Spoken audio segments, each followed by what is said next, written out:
Gaurav glide bomb എന്നത് ഇന്ത്യയുടെ പ്രതിരോധ ഗവേഷണ വികസന സംഘടന തദ്ദേശീയമായി വികസിപ്പിച്ചെടുത്ത ഒരു ദീർഘദൂര ഗ്ലൈഡ് ബോംബ് ആണ്.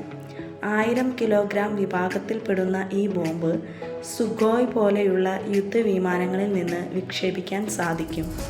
ഏപ്രിൽ 8 മുതൽ 10 വരെ നടത്തിയ പരീക്ഷണങ്ങളിൽ ഈ ബോംബ് 100 കിലോമീറ്റർ വരെ ദൂരത്തിൽ കൃത്യതയോടെ ലക്ഷ്യസ്ഥാനത്ത് പതിച്ചു.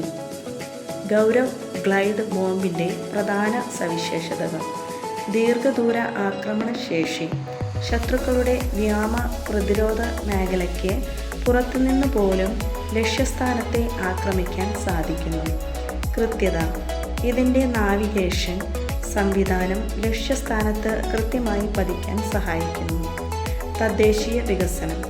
DRDOയുടെ നേതൃത്വത്തിൽ പൂർണ്ണമായും ഇന്ത്യയിൽ വികസിപ്പിച്ചെടുത്തത് വിവിധ വാർഗൈഡ് ഓപ്ഷനുകൾ.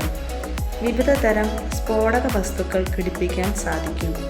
ഈ ഗ്ലൈഡ് ബോംബിൻ്റെ പരീക്ഷണം വിജയകരമായി പൂർത്തിയാക്കിയത് ഇന്ത്യൻ വ്യോമസേനയുടെ ആക്രമണശേഷി വർദ്ധിപ്പിക്കും.